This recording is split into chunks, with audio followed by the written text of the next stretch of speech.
Clermont's bonus point win at the Rec last night has put them in the driving seat, but it's a seat that Ulster can reclaim with their third consecutive European win today. Captain Iain Henderson and Jordi Murphy played no part against the Scarlets for Ulster here last week, but they're back for this one. The back five of the scrum looking particularly strong, with Marcell, Coetzee, a force of nature against Clermont here in round two. And Rob Herring, of course, a very reassuring presence at hooker. No Will Addison available to Dan McFarland on account of his ban, so Jacob Stockdale starts there this time around. Louis Ludik and Craig Gilroy on the wings. The midfield and the half-backs left untouched, and John Cooney, arguably the standout scrum half across Europe in the opening rounds of the Champions Cup. Big news for Harlequins, the long-awaited return of Kyle Sinclair at tight head prop, cruelly injured in the World Cup final after a couple of minutes. This his first outing of the season. Joe Marler returned a little earlier, of course. Tavita Thavimbati included at lock, and Semi Kunatani gets a run from the start as well, the Fijian key in the late win over Gloucester last week. Danny Kerr and Marcus Smith paired again at 9 and 10. James Lang, a growing presence as well at inside centre these days. Gabriel Ibitoye will be hoping to find out if he's got a little bit more of that magic that briefly bamboozled Clermont in round one. And Mike Brown's out for a lengthy spell, remember, so Ross Chisholm is again wearing 15. Ulster field a former Harlequin and Kieran Treadwell on the bench, and Kiwi centre Matt Faddes is rewarded for his 2 tries last week. Quins have barely used Nicky Gonover this season, but he's lying in wait amongst their replacements. Saili and Landajo, both with plenty of big game nous as well. We'll be looking to bring that to bear later on, perhaps, in the contest. There's Iain Henderson, Ulster skipper, really growing into the captaincy. Pivotal man in the Irish World Cup effort, of course. And there's Chris Robshaw, whose international days might be behind him, but he's at the forefront of the Harlequins challenge, and they've got a big job to do here this afternoon. Quins badly in need of a win today to throw this pool open in their favour. Ulster 2 from 2 for the first time since 2013, when they powered through the group stage unbeaten before coming to a halt against Saracens in the quarter-final. But that win at the Rec in round one really set their European platform, and if we're honest, they should have buried a disinterested Clermont here a fortnight ago. They let them back in, they allowed them a losing bonus point, and of course they picked up all 5 points last night at the Rec. Mike Adamson is in charge, Scotsman. Yeah, all good, all good. And we're just about ready to go. We have Enjoy it. relatively clear, if cloudy, skies overhead. By that I mean, for just about the first time in living memory, there's no rain here at Ravenhill. Stephen Ferris, what a delight that is. It sure is. The two teams ready to go at it a Saturday afternoon here in Belfast. The skies, yes, are a little grey, but perfect conditions. Andy Good and myself were down pitch side, a little bit of wind, but apart from that, hopefully the weather contributes to a fantastic game of rugby. Quins then will be getting us underway. Marcus Smith has his hands on the ball, thumped in round one away to Clermont, and they squeezed home against Bath in round two. 7 long seasons since they last tasted a European knockout match. And Ulster and Clermont threatening to shut out the competition this time around. Taken in by perhaps the standout character from a fortnight ago against Clermont, Marcell Coetzee, wearing number 8 in the white of Ulster. Stay on. And Cooney, another of those that Harlequins are going to have on a tight leash this afternoon. Held up in the breeze, it looked, that kick from Cooney, and gathered in by Stockdale in a slightly unfamiliar position at full-back today, only his 6th career start wearing 15. And Cooney again controlling operations. What a Champions Cup, what a season he's having. A little bit more beef behind that box kick, and this time it's Chisholm who goes up, but it's claimed, if not entirely clean, by Ludik. And they're up to halfway via the kicking game. Burns had a little bit of space to operate in. McCloskey attacking the gain line too. Shut down eventually by Thavimbati. Cooney's looking for options again, Stephen. Oh, it's a super turnover. McCloskey probably should have given it plenty of space. Plenty of space in behind Burns. It's a clever little kick from Danny Kerr. Pressure being applied here by Ismaiel. And Burns looking to slip the ball away. Ludik is there in support. And Cooney is calling for assistance, looking for that little pod to break away, perhaps give him a slightly better angle on the clearance.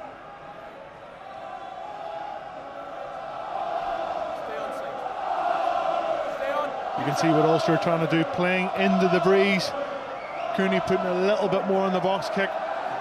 Well taken. Very well by Chisholm, who's under pressure here from Reidy. And Reidy's got over the top of it. And Mike Adamson is happy enough that that was legal. Here's Coetzee running into Kyle Sinclair. Great to see Sinclair back in action for his club. Two black offside. There's the intervention from Neil Patterson, our TMO. That was a forward pass, but the offside line breached by Elia, who's never going to be hiding from anybody with hair like that. Definitely not. Offside number 2. Just watch Chisholm when he caught the ball. He caught the ball, and the Harlequin support just stood and looked at him, and as if he should just get back up off the ground and play it. It was really, really bizarre play, but fair play to Sean Reidy. Get over the ball, and he's won his side a penalty, and hopefully a pretty good kick from Billy Burns to apply some more pressure. Not too much distance on it that time from Burns, who's been struggling a little bit with a hamstring injury, we understand. Open. Quinn's open. Struggling but fit enough to perform really at a very high level, Stephen. If you're playing like that on kind of 1.5 legs, you're doing all right. Yeah, he's been superb, hasn't he? He's been a breath of fresh air. Coetzee just so good. Driven on again by Ludik, who's gone looking for work. Taken up here by Jordi Murphy. Of course, won the Champions Cup with Leinster back in the day. Ulster trying to build quietly. Burns looking to rip it across the face of the defence, and Stockdale with a muscular little burst. Decent footwork as well. Clung onto here by Murphy again. Cooney looking to get some pace onto the ball. Here's Gilroy. Little show from Gilroy. McCloskey's there. He'll take the contact. Away now. Good counter-rucking from Quins. They're causing trouble, but over the top and off their feet. And Mike Adamson quickly onto it, Andy. Yeah, obviously you can't play the 9 around the breakdown. Rob Shaw pretty quick to get involved. McCloskey does well to ride the tackle, and then you just see coming around the outside, piling through. You can't tackle the 9. Fairly simple. It's just opened the door for the ball to be punched deep inside that 22. Not quite up to the 5-metre line, but not far shy. Well, Harlequins look pretty comfortable there. It's just silly errors, silly penalties. The coaching staff will be furious about that. And what an opportunity here for Ulster, 6 or 7 metres out. Rob Herring.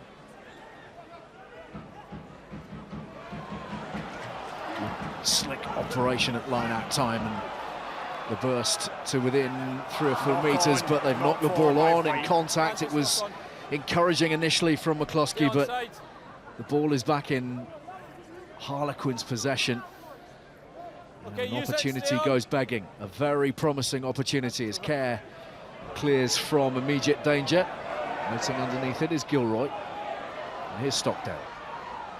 Taking on Rob Shaw, slipping through that tackle as well. Ismaiel is there to do the job for Quins.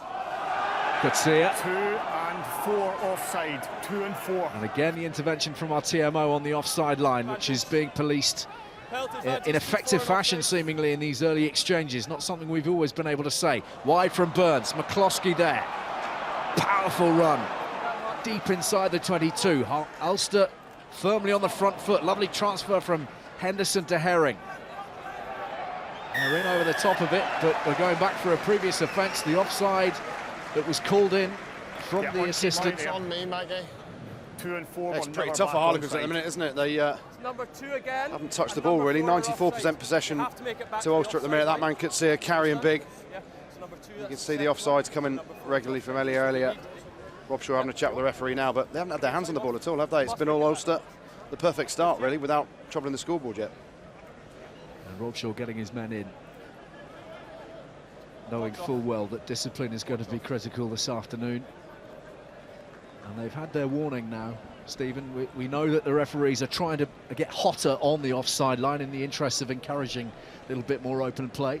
Yeah, definitely. I think the Harlequins team are very, very eager to get off their defensive line because they're under so much pressure. The speed of ball, you just seen out in the wider channels, Stockdale just burning his man and giving them front football, and just Harlequins can't get the foothold in this game that they need, and they're just giving away penalties. I think that's 2 or 3 penalties conceded, and we're only 5 or 6 minutes into this match. So when you've got the wind at your back, you've got to clear your lines and use it to your advantage. 3 penalties. So here's Cooney, who's enjoying some of his very best rugby at the moment, scoring tries and kicking points for fun from the tee as well.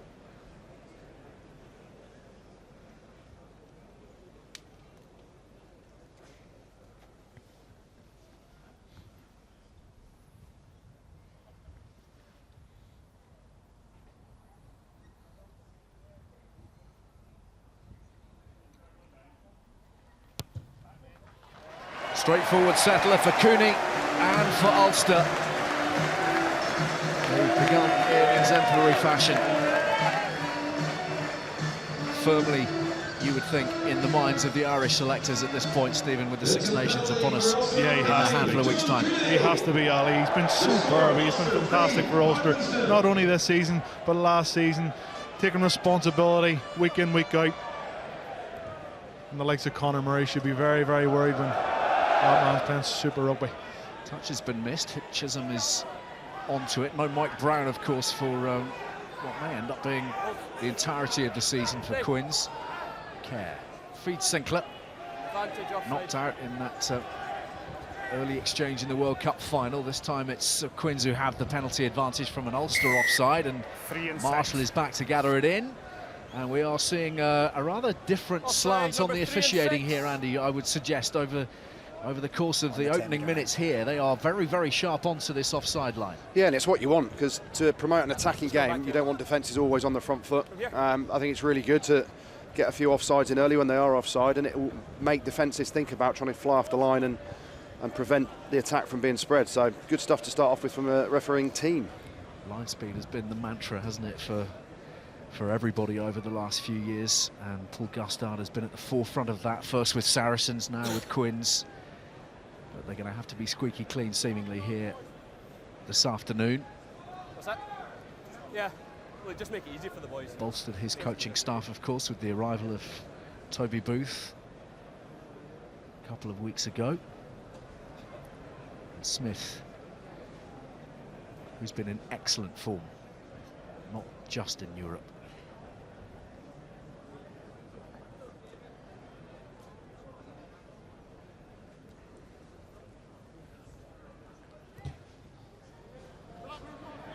He's properly in the groove. Marcus Smith from the tee, kicking at 85% in the Premiership. He hasn't missed in Europe yet, and despite being on the end of something of a battering in the opening 10 minutes or so, they're level on the scoreboard. Yeah, Ulster be disappointed with that. Just too eager to get off the line, a bit like Harlequins a couple of minutes earlier, but as Andy referenced there, I think it's a good thing that the referee's policing that offside line really well very, very early in this match. Touched deep by Cooney on the restart and fired away this time by his opposite man, Danny Kerr. It's going to be a great little battle that tonight, the scrum half battle. Yeah, Cooney's on form. Danny Kerr, a lot of pain and hurt in him from not being involved in the World Cup, and obviously the injury to follow that up. So he is the fulcrum of this Harlequins team, Danny Kerr, isn't he? When he's on fire and fizzing at pace, as is that man, John Cooney. It's so important for both their sides. Yeah, you know, if one of those is going well, their team tends to be going well here. A fumble that will cost Ulster on halfway, and Eric O'Sullivan is the man at the centre of it. And he's a man that doesn't make too many mistakes, just took his eye off the ball. And a young fella coming up from Dublin, given his opportunity here at Ulster, and by goodness he's taken it. Good space, superb. on the calls. Just wait for Jack the calls. McGrath obviously out injured, so he stepped in, and he'll be looking to make up for it at this scrum time. Was that a Stephen Parrish special then? There were a number of injuries, weren't there,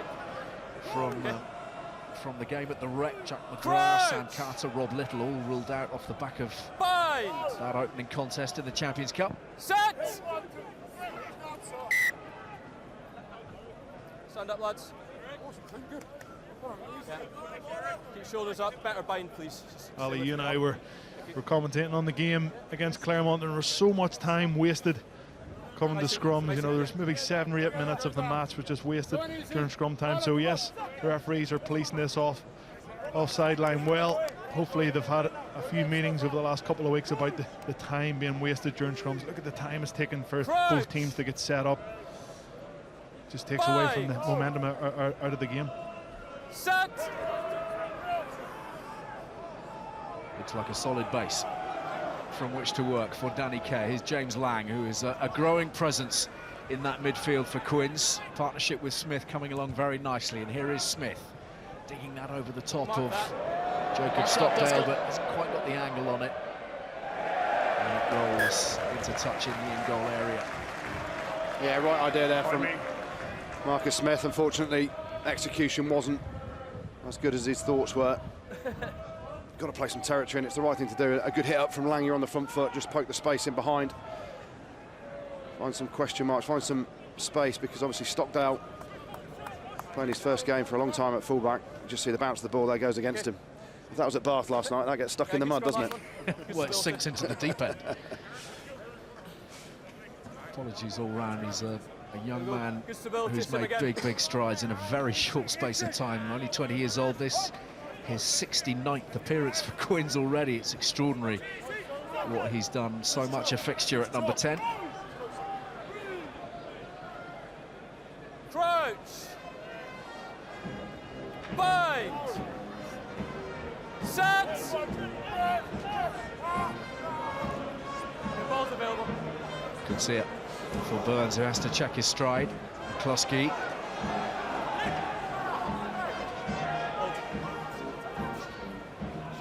Connor.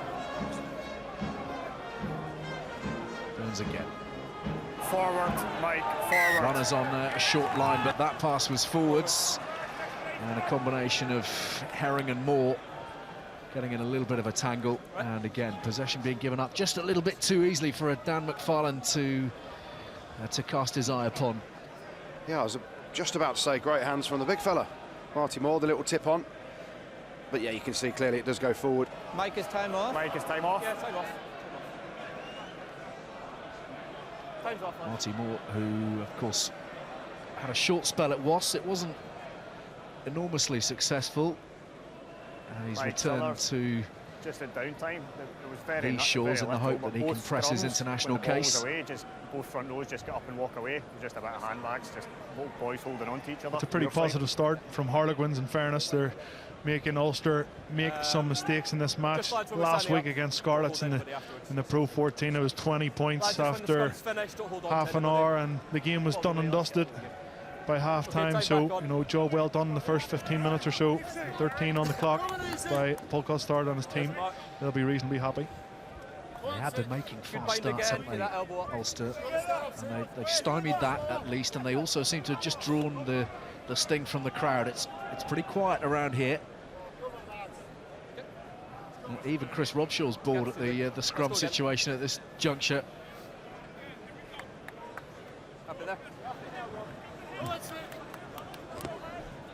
33 years old now.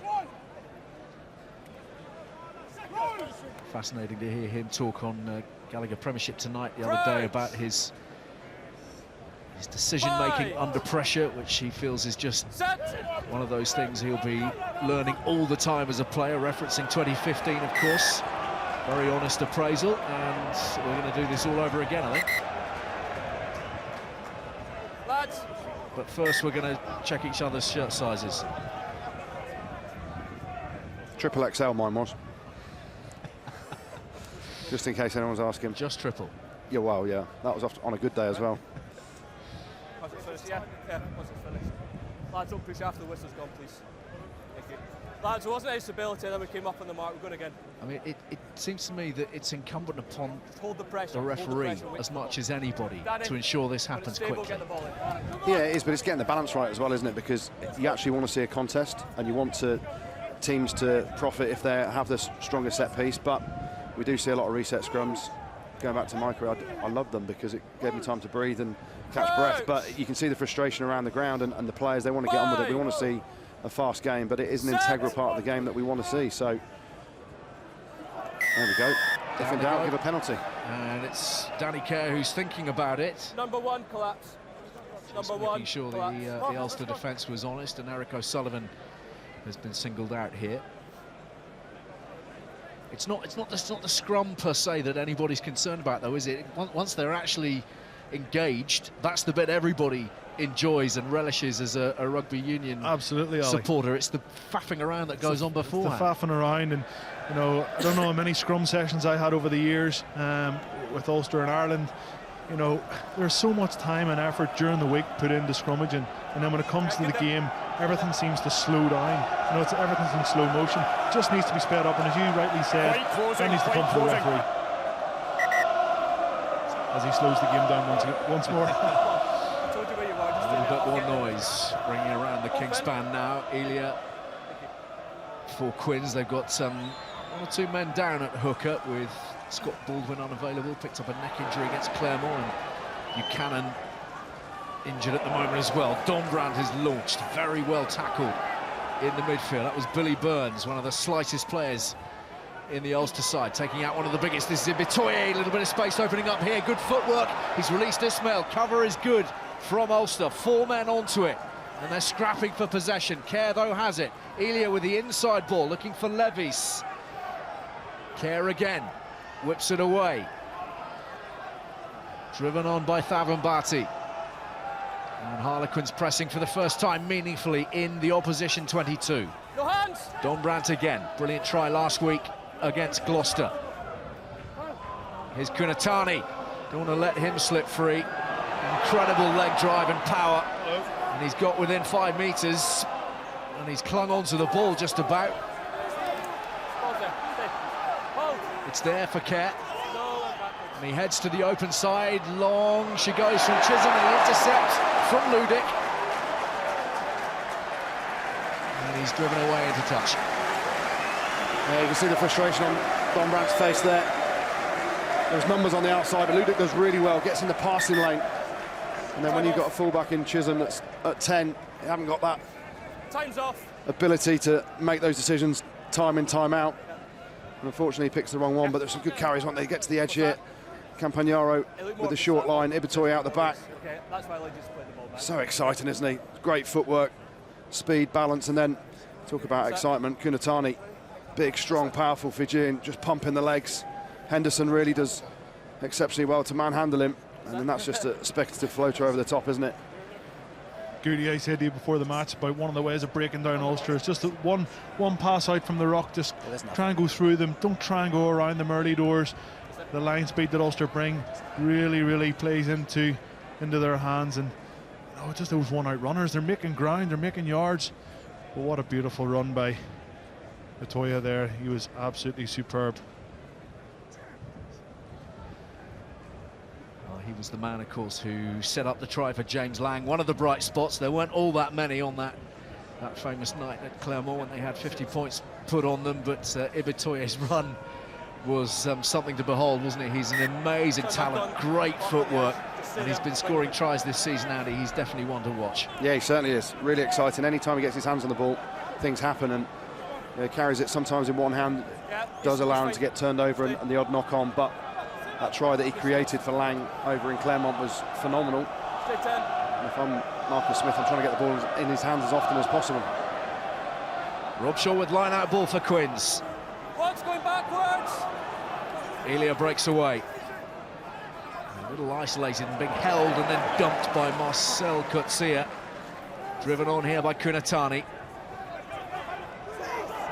Trying to get a little bit of momentum, but they're locked over the ball here, Ulster. And they've won the penalty as a consequence. I think that was Rob Herring doing his level best over the ball. Yeah, Rob Herring's been brilliant, hasn't he, this season? He smashed a couple of boys against Claremont, and he's at it again here tonight. He makes the tackle. Does he release? Oh, it's quite tight, but he got away with it, playing right on the edge. And he's been absolutely fantastic since Rory Best hung up the boots for Ulster. There's another man who's probably eyeing up a few more international caps potentially. Sean Cronin in the mix as well, with Rory Best having retired. It's not just an increased workload at club level, it might be an international level too. Ronan Kelleher is the man at the minute. He is on fire for Leinster. Quite brilliantly this afternoon at the Gardens as well, with Kelleher and Leinster as an entity. Very, very impressive. Cooney to the short side, we've seen this before. Oh, he slipped through 2 tacklers. Cooney's away, and then he's dumped by Ibitoye, but not before he's within range of the 22. Picked up by Ludik. A little bit of width here could be interesting from an Ulster perspective. O'Connor caught in the midfield, needs to keep it alive, pops it on its way to Marshall. Burns is there again. Stockdale slows and then accelerates past Marler. Coetzee, route 1. Off it! Burns again looking for those short pop passes in the midfield. Marty Moore was onto that one, then the width over the top. Herring is there. Ludik firing forwards, and Ulster creating something really very promising at this point. Moore held by Elia, and it's Robshaw, I think, who's over the top of that. And Quins have the turnover ball. Number 7, first arriving High player, quality scavenging from the Harlequins open side. What a passage of play. Brilliant by Ulster. Lots of pace, moving the ball forwards. Alan O'Connor, what an offload off the deck to keep it going. Stockdale gets top tackled by Marler, but they keep the ball alive. Robshaw using all his experience there, slowing the ball down, holding on to it, and rightly awarded the penalty. Andy, you've been looking at that little burst from John Cooney, a trademark burst. Yeah, certainly have, and it was what he did against Clermont. Broke up the short side. Outstanding break. Gets the outside here of Kunatani. Danny Kerr half forced the dummy, expecting Kunatani to make the tackle, and it's a simple 2-on-1. But just watch what Ibitoye does. He just steps out to the outside and then bounces back, shows him Mug's Gully, and Cooney fell for it. Unfortunately, didn't make the pass. No try.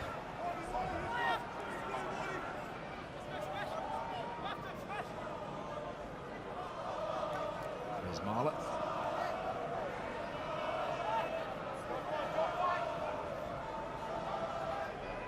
Okay, use it! Hold!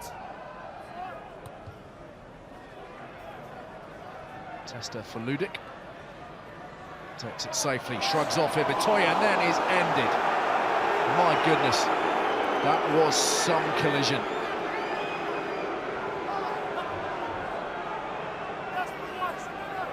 Just put into next week. Straight up on his feet though, wasn't he? Amazing bounce back, and he's on the chase here. And the ball's dropping, and it's finding its way to touch. Bit scrappy from both teams there, but what a hit. We're just going to see it here. Boom! How do you like those apples? Just slow things down when he touch. What do we think about the arm wrap? Yeah, they're going to check it, aren't they? I think you have to. You can hear the reaction of the crowd. It goes on the big screen. It's a big hit, but is it legal? That's the question. Wrapping your arms. I think he had one last week, didn't he? That was questioned as well. Elia. So Mike Adamson in contact with Neil Patterson, our TMO. It's hard to judge from front on, isn't it? I think they talk about the tackling shoulder. The arm has to be out in front trying to grab, and it seems to be behind him there a little bit. Mike, the problem is it's such a powerful shot that it perhaps does look worse than it potentially is, but I think Louis Ludik's reaction, the way he bounces back up off the ground, maybe tells you that it was a really, really good hit. If there's anything in it, there's no more than a penalty, Goody. Yeah, correct. The shoulder contact was wrapping. Yeah, there was enough of a wrap in Mike Adamson's view, and that seems fair. Totally agree, yeah. Officials are in agreement, even if some members of the Ulster crowd are It's not. not high, and the arm that's made contact is play on. Stefan Levy's requiring a little bit of repair work. Let's have a word with Toby Booth, who's part of the Harlequins coaching setup now. Of course, Toby, nice to have you with us. It's cagey out there, it's nip and tuck. Obviously, it's reflected on the scoreboard. Where's the balance of power lie in your mind at this stage? Well, I think that, you know, it's going to be one of those games where you've got to get out of your half well. You can see how difficult it is to kick. There's a lot of kicking that looks like it's going awry, but it's pretty blustery out there, and it's who basically can make the best of those scraps. We've been up into their 22 a couple of times and not come away with enough. So when you come away to places like this, you need to take what's on offer, and we're a little bit disappointed that we haven't converted that on the scoreboard. What about the discipline? 4 penalties conceded. There are a couple of early ones for the offside line. It seems like the referee's laid his stall out. Yeah, absolutely. But as long as that's consistent, he's penalised them for offside. And, you know, if that's how he's going to referee the game, it's the team that adjusts to what the referee wants. And I don't have a problem with that. We just need to make sure we learn quickly. Thanks for your time, Toby. Cheers. In possession here, and Cares half through. Looking to head up to the 10-metre line, whipped away by Dombrandt. For Coetzee, used sparingly this season. Almost strangely so. This is Chisholm. Taken down by a combination of Reidy and O'Sullivan. Smith for Lang, well back behind the gain line. James Lang. Tackled by McCloskey. Coetzee again. Off the ball now. Stay. Smith looking to get his angles right this time, and he's done just that. Perhaps not quite the distance he was after, but accuracy in terms of finding touch this time. Yeah, I think that's what happens when you put one dead early on in the game. You're a bit tentative on your next one, but again, game management away from home. You're 3-all, you've soaked up a load of pressure. On the front man. Turn the opposition. It's a good kick. Ball. It's carried back, John. It's carried back. Cooney, knowing that he couldn't send this out on the full, it's going to be challenged by Gilroy, knocks it back, but it's into the arms of Dombrandt, and Dombrandt is away. And then another huge tackle coming in from Ulster. That was Marty Moore, but away go Quins through Lang, and Ibitoye bursting forwards. Inside the 22, popped up, and Lang is there. Dropped on by Chisholm. Yeah, went backwards. Backwards, says the referee. Marler for Quins. To the short side. Campagnaro. Off the ball, no! And straight over the top and beyond the ball, seemingly there by Marty Moore, but ignored by the referee for the time being. Quinn still in possession. Smith holds it back for Chisholm, who attacks the gain line and then goes, accelerating well. Brilliant little pop out of the back for Rob Shaw. This is fluent stuff from Harlequins. Rob Shaw, the link man, and the ball is there for Care now. Thavambati. Care. Sinclair, the pop and the score, and it's Dombrandt. Just like last week, picking a wonderful line, sharp and hard, and he's got the rewards. Oh, no issues. Breathtaking stuff here from Harlequins. Really, really impressive. The continuity, the decision making, when to give it, when not. Look at that for an offload. Rob Shaw, he knows it's not on, puts the head down. Oh, we'll have one more. And look at this for a line from Dombrandt. Kyle Sinclair, twinkle toes, magic hands, doesn't really matter. Puts him through the hole. Look at that. How many times have we watched Kyle Sinclair do that for England over the last couple of seasons? And that was brilliant, brilliant offload. Agreed. Crowd shouting for a forward pass, Some Ali. element of the crowd certainly just questioning whether there was a hint of the forward about the pass. Dombrandt, though, very happy with his try after the one that he scored against Gloucester at the Stoop last week. Came from a little further out that time around, but the weight on the pass, and how comforting for Paul Gustard to have another distributor at tight head prop. It's the way of the world these days. And Marcus Smith ensures they get full value for it. Harlequins leading by 10 points to 3. The crowd silenced once more. Really good stuff from Harlequins. Ulster need to bounce back now. They need to get the next score on the scoreboard. As we just watched that Kyle Sinclair offload, absolutely brilliant.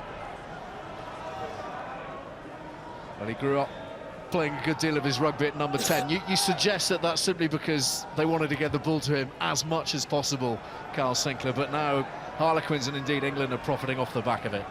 He's a great ball carrier, great ball player as well, isn't he? Great to see him back on the field. No hands! Rob Shaw taking care of business again for Quins.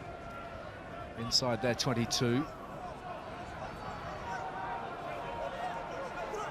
Sinclair goes in to provide the protection. A little chat around his future at the moment, out of contract at the end of the season.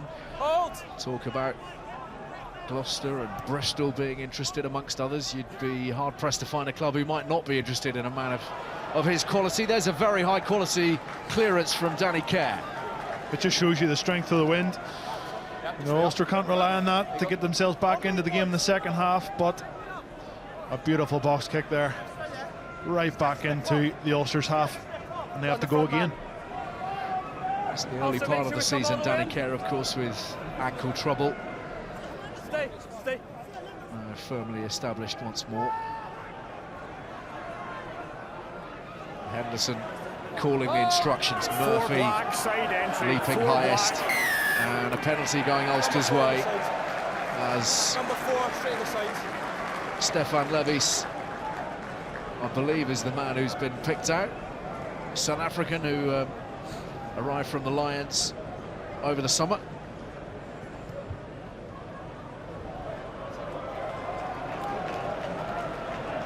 It's funny, you just see John Cooney taking the restart, then it's Billy Burns kicking the touch. I'm just wondering, Darren Cave mentioned it at the top of the programme about Billy Burns. Has he been 100% fit so far this season? Not playing much rugby in the Pro 14. Be interesting to see how long he lasts in this game. A real arch at the back that time from Murphy as McCloskey is launched up to the 22. Cooney arrives in a hurry. Burns wide. Stockdale taking on the defence, and they handle him well. They handle him very well. Easy. Tempers flaring for a brief moment. Andy, you've been having another look at the try. Yeah, I have, and we talked about Carl Sinclair's hands being outstanding. It's also the line from Dombrand, but I just want you to look at McCloskey in defence. He's always looking in at the ruck, doesn't look from the outside, so Dombrand comes from his blind spot on his outside shoulder. That means there's a hole there, goes through it. Great hands from Sinclair, lovely try and line from that man on the ball right now, Dombrand. Tidy enough routine inside the 22 at line-out time. Oh, Jesus, foot. Okay, use it, wait! Caterpillars are go. It's when the ball's lifted. And again, relieving the pressure via the boot. Danny Kerr. Jeez, he's played well, Goody, hasn't he? Yeah, he has. Back in the groove. Quinn's man through and through. You know, they rely on him a lot in terms of bringing energy. His box kicking has been really effective. Good, Maggie from Harlequins. Clearing your lines is key as well. Alex Dombrand not taking part in that line-up. He's there as the first line of defence, and there he is, taking down the on-rushing Marshall. They stationed Marcus Smith in the line-out, opting not to contest Marshall. Bit of a Hail Mary, he's got it away, and McCloskey's got space. Sinclair's chasing him down, and there's nobody on the outside because the runner had cut infield. Oh, he does so well, doesn't he? Look, Marcell gets the ball away. Lovely left-handed take by big Stuart McCloskey, the banger bulldozer as he's known around here. And he does everything so well. I think it's Craig Gilroy on the outside. Comes back in. Yeah. He just doesn't look to the outside, does he? Unfortunately, it's a great break. I was chatting to John Cooney in the week, and he said they give him a bit of stick about his hands sometimes, don't they? So I'm sure Cooney and the lads will give him some abuse this week. But it's a great break. Brilliant hands to take in the high ball above his head, and then gets to the outside. Unfortunately, they weren't on the same wavelength. Just needed a little bit of extra communication. Gilroy firing his way back into the field, and the pass heading to the touchline. Sinclair down for the moment, but not for long. See small mistakes of that, Elia, that are giving Harlequins a bit of oxygen into this game. You see Sinclair huffing and puffing here, but Stay in the 50, Rob. another turnover from Ulster. Four-man line out. Playing by Levis. And here's Dombrand. who is just relishing the contact area, but it's Ulster ball. They've come up trumps defensively, and Coetzee is now onto it. Heading to the open side, McCloskey again. Running back into the traffic, tries to smuggle it away. Cooney for Henderson this time. Shut down early by Sinclair. Moore sets the target. Burns, short delay on the pass. Here's Gilroy stepping. Back. And again, the offside line breached by Harlequins, so they're playing with a penalty advantage here, the home side. Crossfield kick from Burns, something of a speciality. It's beautifully weighted. McCloskey is there. What an offload! In goes Reidy. Magnificent try from Ulster. And it all started from that Henderson ripped at the line out. Tom Brand taking it up. Henderson, thank you very much. I'll have that, and it's Ulster back on the attack. But how many times this season have we witnessed Ulster with the crossfield kick and benefiting from it? What a lovely try, and you've got to take your hat off to Sean Reidy for following that up. But Jordi, what an offload. Yeah, it's a brilliant nudge from Billy Burns, but then same position, I give him a little bit of stick for passing it into touch. That is a world-class offload there. Ismaiel's holding him up, floats one into space. Danny Kerr's chased in as well, trying to make the hit. That is brilliant. So Cooney will be all over McCloskey next week, telling him how good that was. 7 or 8.5. High quality stuff, good support work from Reidy. Just under 8 minutes on the clock left. And back in the hunt, it came at a very important moment, that try. You just feel Quins gathering a little bit of momentum, stretching out on the scoreboard, but they've been pegged right back. They have. That 6 jersey was sort of up for grabs at the start of the season. Matty Ray, would he take his opportunity? But I think Sean Reidy has been absolutely brilliant for Ulster when he's given that opportunity. Can Cooney convert the extras?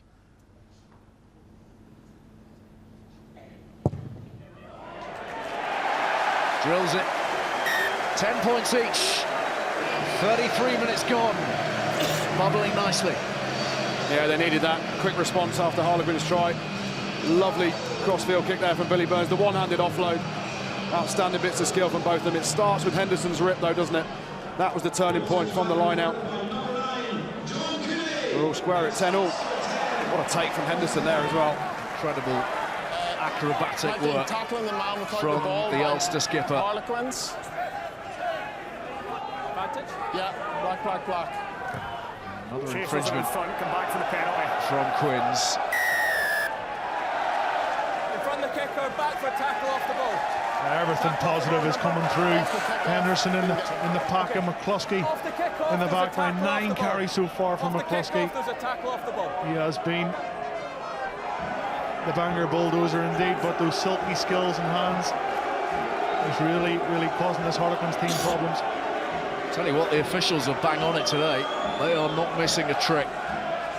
Tackle off the ball has allowed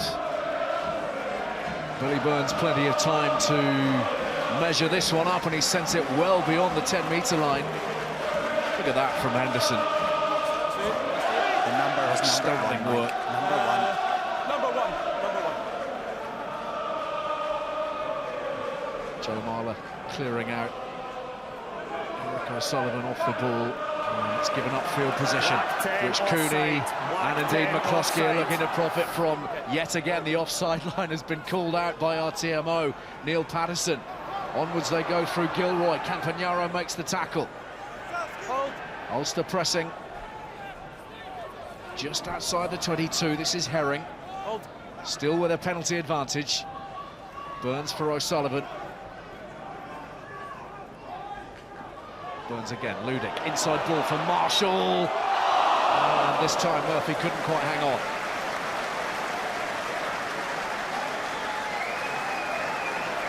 It's really good hands, isn't it? Just wondering where the penalty advantage has gone. We heard it called by... It's from the line-out, wasn't it? Marcus Smith got off the line too quickly. The assistant referee called it in, but lovely line on the inside there, just unfortunately slightly behind Murphy.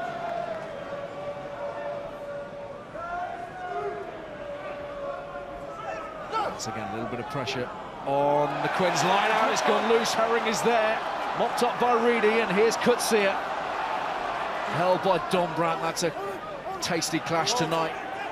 Two big men who have the confines of the rock. Plenty of assistance here for Mike Adamson. The assistants calling things in left, right and centre as Burns goes over the top and finds Ludik. No hands now! Okay, advantage over for the knock-on. Over. Advantage over, and Henderson carries. Cooney, really quick ball. Jordi Murphy. Burns, short this time to McCloskey, who's doing well. He's tying in all kinds of defenders. Stay on! And it's there now for Cooney. Ludik, quick transfer to Marcell over the top to Gilroy. It's loose. Smith fires it on its way. He's somehow stayed in touch as well. And Elia's after it. Stockdale has a little bit of time here. Campagnaro arriving in a hurry. A lovely step. And he's going to chance his arm here, Stockdale. Wants the bounce. Won't get it. Dombrandt making enough of a problem. And forwards, ultimately, from Ulster. Yeah, outstanding work there from Stockdale. Looked like he was sort of sucking in the big ones, trying to get back for it, and then he steps on the gas. Lovely step off his right there, sees a little space in behind, puts the grubber through. It's brave, isn't it? Dombrandt's coming after it. Two big men. Deft little touch that, actually, isn't it, from Stockdale? Unfortunately, it just doesn't pop up for him, and then the knock-on goes against him. Perhaps not against him, perhaps it's against Cooney, I think. Yeah, there's a little nibble here as he tries to gather from Cooney. It's actually Dombrandt's foot on the floor that's played it as well, so you could potentially say that could have been a penalty to Ulster. Yeah. And everybody taking their chance of a breather because it's been pretty frenetic over the last few minutes. It has been the first 10 or 15 minutes. It was very cagey, but both teams now starting to play. And it's all coming from turnovers and the hack through from Marcus Smith. But the class that Stockdale has, the step back on his inside, off his right foot, put the head down, a little grubber through. Reminded me of Andy Good last week in the charity game. Well, it didn't really, Goody. No, it didn't. Absolutely didn't. I walked around the field and missed loads of kicks at goal. Fairly normal game for me. Don't forget, the fun doesn't stop. Munster Saracens a little later on today from Thomond Park. What a massive game that is in Pool 4 from 5:15. Ospreys Racing at the same time on BT Sport 3. And then tomorrow, Gloucester Connacht and Sale against Exeter. Both of those to be seen tomorrow afternoon. It's lost by Quins, and Ulster will have the put into the scrum. Well, it's a shocking pass, really, isn't it? I'm not sure if Goody, you'd put a long range kick in to clear your territory. No. Yeah, that's what Danny Cares just said to Marcus Smith. And you just see the nose of the ball's going down. Nothing Lang can do with that. It'd be a miracle to catch that one. Actually does well to prevent them hacking through and scoring. Quite collapsed under pressure. Danny Cares certainly wanted it going downtown and getting out of their half, because what they've done now the last couple of times, Quins have had possession down here. 2 minutes. They've gifted it back to them. Henderson with the rip led to a try. The lost line out just before, and now he's given them a platform to launch off at scrum time. Crouch! Just a little bit more experience perhaps might have suggested a change of plan for Quins. Get the balance. Let's go. Jacob Stockdale, who came up with that very important intervention, of course, in the opening round against Bath at the Rec. Filling in at fullback in the absence of Will Addison, who picked up a ban in the game against Claremont. Crouch! Bind! A lot of work for Danny Kerr to do now on this short side hit. You've got to drift off the scrum and tackle the biggest, strongest back that Ulster have got in Stockdale if it comes this way. It's not the cleanest of possessions, and Harlequins have done enough at the scrum. Terrific job. Good second shove there by Joe Marler. Lots of taps in the head, a bit of claret as well. That's what you want after giving an easy turnover. Marcus Smith with that poor pass, and the big lads up front. Second shove. Bit of a feed there, Goody, was there? Yeah, interesting put in there from Cooney, wasn't it? you've got to think to yourself that is a huge result from a Harlequins perspective, given we've got less than 90 seconds to go in this first half. Prime attacking platform, and now it's Quins who have ball in hand. Marler bloodied, transferred from Dombrandt to Kerr on a silver platter. Smith, inside ball for Ismaiel, opening up nicely, he's got it away. Was that forwards? Looked like it. Campagnaro is inside the 22. Very fortunate to have come this far. That was forward, the pass up just in After the midfield. Forward. that offload, and 4 seconds, 3 again, seconds, 2 intervention seconds. from the assistant. Time is not yours. And I don't think it had to be forward. It was there. It freed his arms. You can see the frustration. It was really on. We're going to see it again here. A brilliant line on the inside. I could see it, can't get to him. He's got his hands free. Campagnaro slightly overrun it, possibly, but another opportunity gone. Travis Ismaiel looking to get away just a little bit too late. European debut for him this afternoon, 27-year-old from Cape Town. Oh, Nathan Earl available to Quins at the moment. Clock in the red. Time's up. Crouch! You'd think at this point Bye! either team happy to stick it into the stands. Set! Dan McFarlane ready, notebook at hand, and they're going to play. Burns to McCloskey, Burns on the loop, that's nice. Gilroy.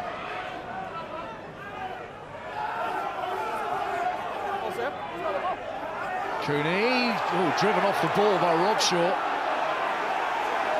And they've gained possession from it. Smith, little goose step, pops it on its way for Sinclair. Kerr, Favenbati. And we've got a couple of Ulster players down at the moment, struggling to get to their feet. Marty Moore is one of them. Dombrandt through the hole. And a very important tackle made by John Cooney just as he approached the 22. Danny Kerr looking to dribble it through. Possession is lost, and Ulster, what have they got left in the 42nd minute here? Again, Robshaw piling through, this time without the ball having been lifted. And it requires Joe Marler, the bouncer, to break it up. Joe Marler, the bouncer, breaking up fights. Yeah. He's saying sorry now as well. Yeah, Robshaw, I mean, that's crazy, isn't it? It's twice he's done it. Has he got a problem with Cooney? I don't know. He's come round the side. Harlequins player injured here. He's about 4 yards offside. And What was your take on the earlier situation on the touchline, Andy? It seemed like he came piling through a few phases beforehand as well. yeah, I think Ismaiel had turned the ball over, and then Cooney's gone in to try and rip it. So it's probably within his rights to smash into him. Just looking at the clear out, whether that was legal or not. But I think the frustrating thing for Quins there, brilliant inside ball to Dombrandt. We spoke about it before the game. But then if he just looks to his left shoulder, he's got Ibitoye on the outside, and you know, they're now going to be defending a line out. He could have gone into half-time, 17-10 up. Dombrandt hits some beautiful lines, doesn't he? He comes from deep, and he's a big, big man. Making a change. Just unfortunately, he doesn't get the ball away as Tom O'Toole's getting ready to come on from Marty Moore. I think Marty Moore's evening is done here. Space. No, he's staying on. He's at the back of the line out. 43 minutes. That didn't look at all straight. However, onwards we go. Officials are happy, and McCloskey's driving his bulldozer over the 10-metre line again. On the bounce this time to Gilroy.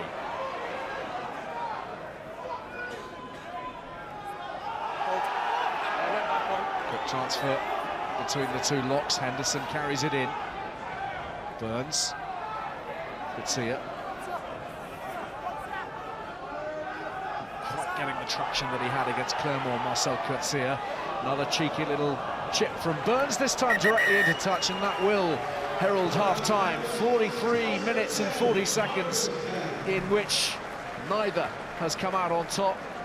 We're level pegging at 10 points apiece. One try apiece, and it is there for the taking.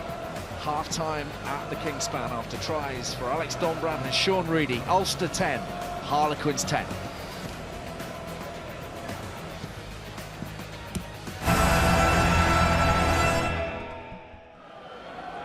So Danny Kerr is happily able to take his position at the start of this second half. He did have a head injury assessment during the break and passed it. So no further changes as we understand it right now. And both with work to do, both with errors to cut out, a little bit more discipline required on each side and a cutting edge. One or two chances have been bombed. But you do feel that it's a game that is there for the taking.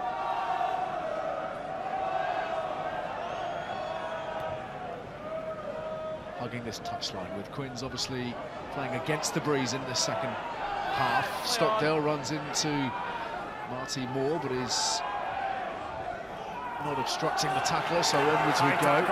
It's a little high. Again, the assistants calling it in to Mike Adamson, the man in the middle, so an advantage being played here for Ulster. Gilroy looking to find some space for Stockdale, I should say, McCloskey.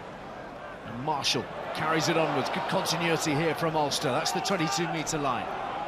Burns, more well held by Sinclair. Tight head on tight head. Burns again. Stockdale trying to ghost in behind. That's gone forwards from Burns, having ricocheted off Ibitoye. And quite a long time ago, there was a high tackle. And that will mean an Ulster penalty.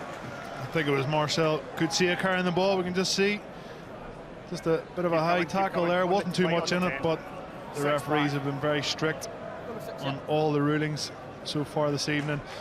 And interesting to see Billy Burns kicking to the corner here. Yeah, within range, you'd feel, but they want to try and go for the jugular. So inside the 22 they go. All eyes on Rob Herring. On your front man, sir. 100% so far at line-out time for Ulster. Captain waits. Ball is nicely claimed by our try-scorer from Ulster, Sean Reidy. Herring has his hands on it. There is Reidy battling for every little inch. Whipped away by Cooney for McCloskey. Cooney again. Reidy popping up on the outside. Brought down by Danny Kerr, not held. And again, this tackle, no hands. Phase play from the home side, looking to break down the Harlequins' defence. Burns. Hiding there for a moment was Ludik. And off the feet now. Robshaw was there to meet him. O'Sullivan, very well met by Kunatani. Coetzee. And one thing they have done for the most part is kept Marcell Coetzee quiet, Harlequins. Not quite so much McCloskey, who's been a very busy presence. Cooney, quick ball for Billy Burns, and they're working their way upfield here, slowly but surely, Ulster. Stay. Henderson.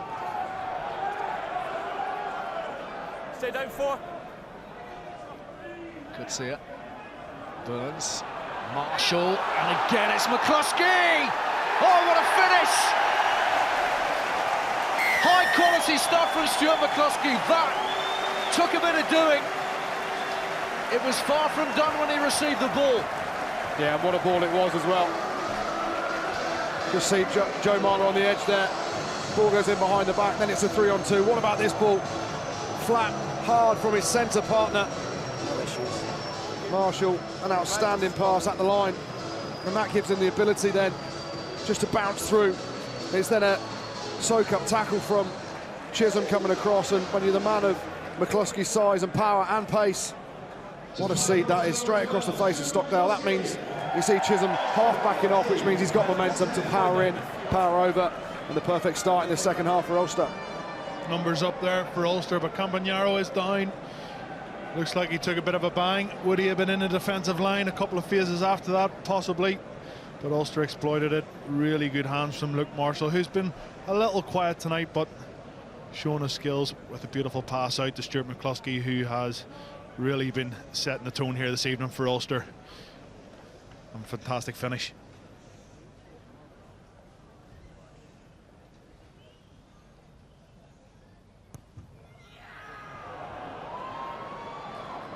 It's a rarity. It's a Cooney miss, but they take the lead here, Ulster, by 15 points to 10, and Stuart McCloskey has made his presence felt. Michele Campagnaro still down, being attended to. They have Francis Saili and Nicky Gonova lying in wait on the bench, but he's been a player, certainly at club level, Andy, who has really struggled to string any games together in meaningful fashion. I'm thinking about his spell at Chiefs, his spell at Wasps. Quite a lot of injuries over the years, Campagnaro. Yeah, he's a quality operator, but as you said, he has had the odd injury struggle. Excited to see Saili play. He's a quality operator as well, powerful. He's got legs like tree trunks, so the Ulster boys will know him from his Monster days as well. But yeah, Michele Campagnaro, when he gets his hands on the ball in space, he's brilliant, but he has had injuries, and this looks a fairly serious one with the neck. Hope he's okay. I saw him just playing with his fingers as if he's got pins and needles, so they'll take as much time as they want. He's still in his 20s, 46 caps for Italy. He's been around for a long time in the international scene. But Saili coming off the bench, he might be the man to put in a couple of big shots on McCloskey, because they just can't stop him. Does exactly what it says on the tin, Stuart McCloskey. He gives them go forward. He's got good offloading skills, and as we've seen there, when he gets 10 yards out from a try line, he's a hard man to stop. So he really has been a huge focal point for Ulster this evening. He's been that target man, hasn't he? But he's also been popping up in the wide channels. It's a very, very good effect, as we saw just a moment or two ago. Yeah, and that's the thing, when you've got a big man on the edge like that, that has the pace. We saw his break in the first half. You know, some lovely hands as well. Current Ulster player of the season from last year as well. John Cooney asked me to say that. Yeah, you just see here, Joe Marler just on the edge there. Billy Burns just gets the outside. That means it's a 3v2 on the edge, and Chisholm backing off, drifting off. And when you've got a big man with the power of McCloskey, two big men on the outside channel actually with Stockdale there. Good finish, one arm over the try line. He's played well. Apart from the one pass into touch, he's played exceptionally well. Yeah, I think it's probably worth mentioning as well that not sure he's been the standout player this season. He's been shelling quite a few balls in the midfield. I remember even in the game against Clermont, the hands weren't entirely there, but today he's been irresistible at times, hasn't he? And popping up just everywhere as the man to do the hard carrying in the midfield. Very, very difficult man to stop when at full tilt. Well, the reason why he is popping up is because of his work rate. He's getting up off the deck, getting into that attacking line, being an option. Anybody that watched the game last week against Scarlets, he zipped one off his left hand, 25 yards over the head to Robert Balogun, who scored in the corner. He does have the skill set. I'd just like to see him use that physical power and strength, because he is a man mountain of a fella in defence, instead of few of the opposition on their backsides, because he does have that in his locker. So Campagnaro off for a head injury assessment.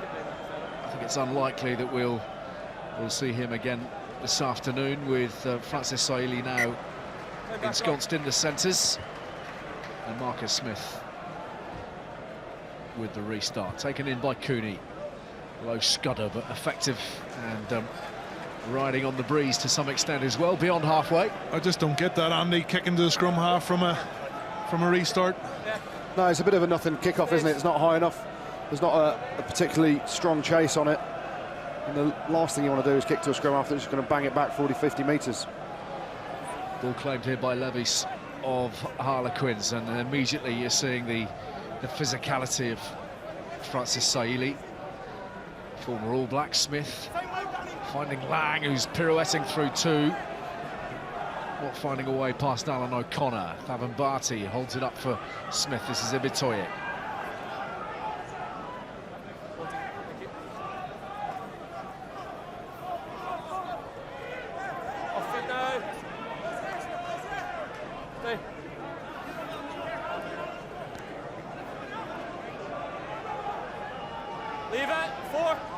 Second by second, the ball makes its way to the back of the ruck. I was going to say that's a 30-second ruck, isn't it? Quite painful.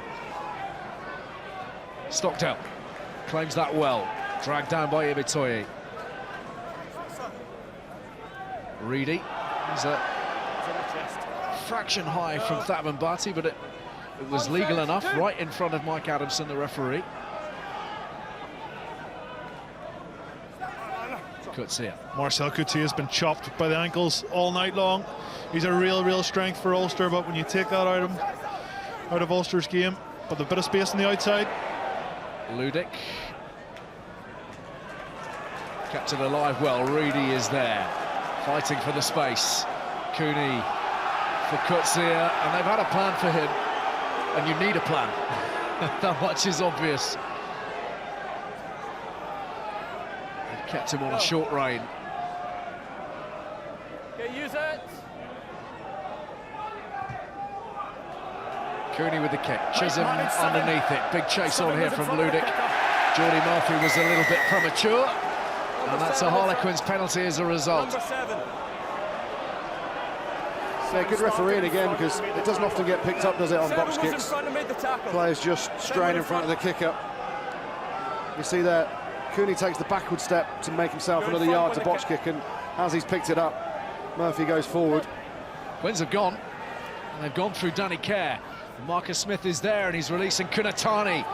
One man Ulster will not want to see in broken field. Semi Kunatani, former Fijian Olympic Sevens player. The ball is loose and gathered in now by Dombrandt.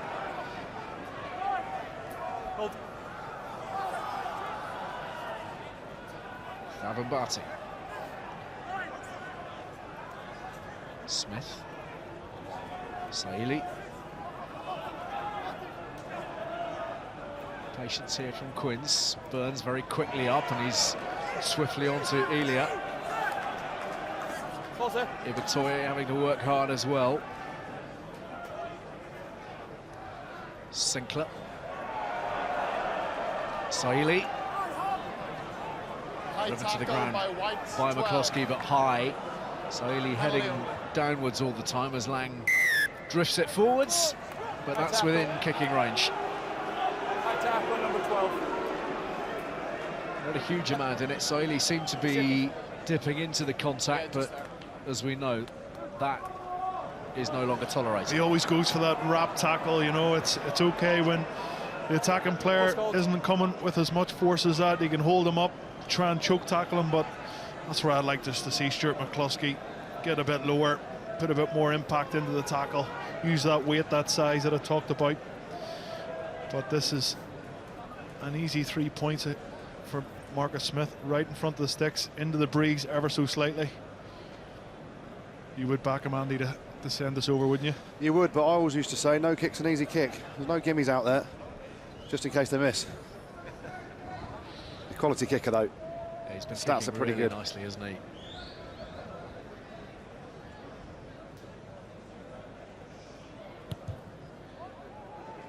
Another sweet strike, but the post intervenes this time. And Burns gives that the treatment. And that is a let-off from an Ulster perspective. Stephen Ferris has absolutely ruined him there, saying you'd expect him to get it. Commentator's curse. Bounces off the post. Just on the edge. How many times does that happen as a commentator or a co-commentator? You give him the big up, expect him to get it, and then bang. Quins were in need of those points. But they remain in a decent position here on the Ulster 10-metre line. Ulster voices being heard rather more clearly than in the early part of the match here. Marty pops it away to Kerr. Smith looking for Ibitoye. Sinclair the dummy runner this time. Elia is there. And he's got that away, but the teammates were not necessarily expecting it. And it's all ended in a right old muddle. A muddle indeed. Just balls going to the ground, trying an offload when it's not on, just shoveling the ball on. You've seen just straight through a couple of players going for the offload out the back door. Doesn't go to hands, and you know, when you're playing against Ulster, I always think it's good to try and put the ball in behind them.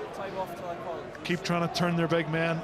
Just playing a little bit too much rugby around the halfway, but it is a good attacking platform to go off as the man of the moment so far. McCloskey getting a finger put back into place. He's not going to like that. I'm not sure we're enjoying watching it, are we? That's the doctor, Michael Webb there. He's been around Ulster for a long time.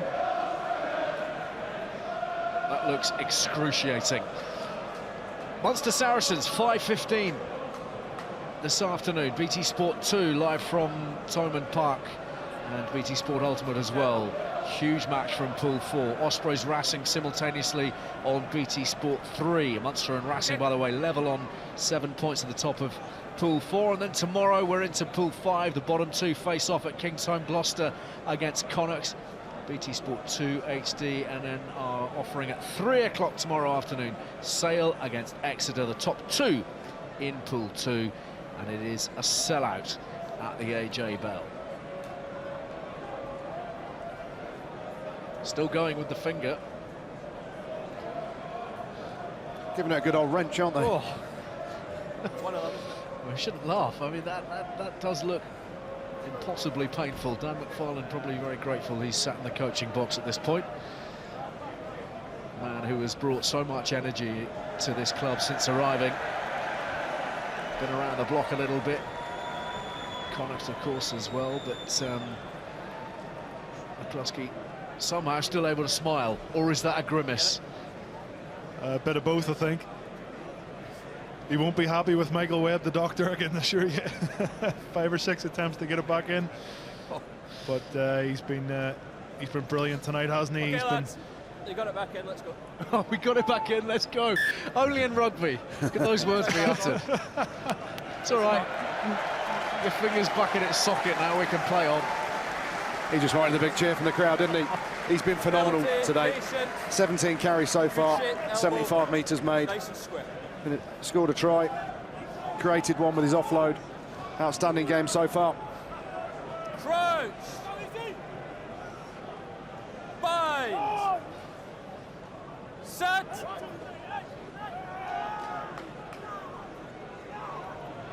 Cooney. Gilroy.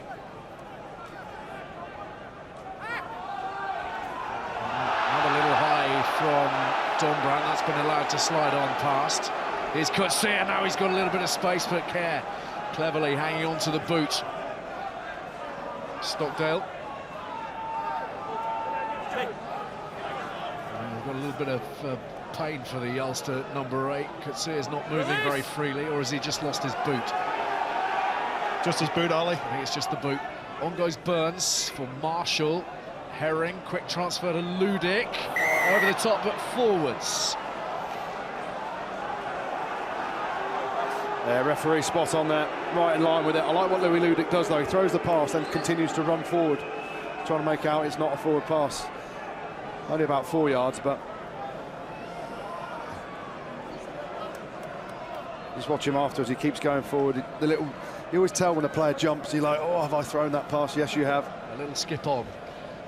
Optical illusion not working on this occasion for Louis Ludik. Made his 100th appearance for the club last week against the Scarlets.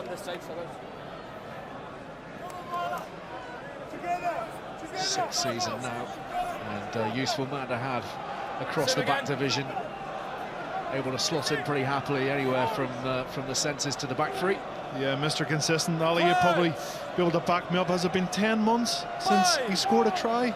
Is that correct? 10 months, exactly right. For a back three player, that's a pretty long time without a try. Why are you being horrible? They were already in. Just manage the space, please. It'll come.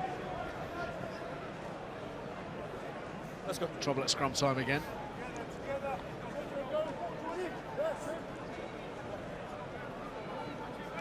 Good find, big effort with that elbow.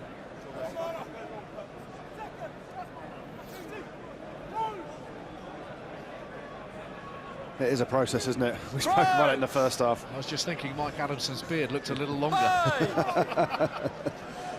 Set! Penalty going Harlequins' way.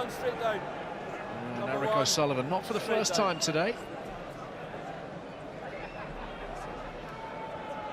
Carl Sinclair will be pretty happy with that result. No doubt having a quiet little word. And here's Lang, who's employed for his booming right boot, amongst other things. And he's taken Quins inside the 22 now. I think Chris Robshaw should say to Marcus Smith, let's try and get a maul going here. Let's eke another penalty. Let's put the pressure on. Let's not try and come up with some rabbit out of a hat with a back play move or cross Elia up the middle. Let's just try and get a bit of pressure going. To Robshaw it goes. And the drive is set. Another Reidy's in the middle of it all, just looking to disrupt things, but it's there for Kerr. To the short side, he's going to try the John Cooney move. From a very similar position, Cooney scored against Clermont a fortnight ago. This is Stavan Barty for Quins. Kunatani for Dombrandt. Billy Burns again holding on. Back to that short side. Smith searching for holes, but finding only Herring. And the penalty is awarded. Taking the man out in the air, Ali at the line out. He did give the penalty advantage. I expected Harlequins maybe a few pick and goes, keep it tight around the breakdown. But a lovely snipe up the blind side by Danny Kerr. And the momentum has just swung. Andy, they're going for the corner once again. Yeah, Quins are in the fight, aren't they? There you go. Seems and feels like Ulster played a lot of the rugby, but 15-10 to Ulster. Harlequins will start to believe that they haven't been put to bed and they can win this game. Big moment now. Yeah, it has that feel, doesn't it? 24 odd minutes to play. And they're poised 5 metres out here. Quins need to strike. Pressure into points. Levis with the line out possession. And it looks on here. Kunatani, little pop for Elia. And over he goes. Yes. Elia for Harlequins. The decision is delayed, but surely it will be confirmed imminently. Just as he did against Clermont, the hooker has scored here at the Kingspan. On-field decision will be tried. Okay. What an offload. Are we going to see it? Yeah. Just because I'm far away, but I'm pretty sure two's got the ball down. Yeah, Kunatani, wasn't it? It was a great drive. Shift drive. Yeah, okay. But just check once. So you've seen a grounding. Yeah. So we'll go upstairs. So on-field decision will be try. Right, yeah. But we'll just have a look. Yeah. Okay. Paddy? Yes, Mike, I got that. Okay. Checking for a grounding. You've Yeah. got I a think it's a grounding, try. you just want a confirmation. It's a try, Correct. Goody. So on-field decisions try. Shouldn't really need to look at it, I don't think. McCloskey with the hit. Two big men there, and Elia. It's definitely a try, there's no doubt about it. I don't even know why Mike, we're checking it. I've got a decision for you. Yeah. Give me a word to try. Harlequins dragged back into the equation by Elia. And the set piece doing the trick here, Stephen. Yeah, Elia, he throws the ball in and he's the man who scores the try, but look at that for an offload. And McCloskey tries his best to hold him up. Marcus, sorry. But Elia getting over for the try. And they probably deserve this try. Look at that, Andy. There's a quality offload. I actually thought that Kunatani broke away too early because they'd shifted it round the corner and the drive was going forward. But when you've got the skills of a Fijian international, you can do what you want, and he does. Gets his hands free. Lovely offload, and no one's going to stop Elia from 2 yards out, are they? Quins could go in the lead now. So good, they named them twice, Andy.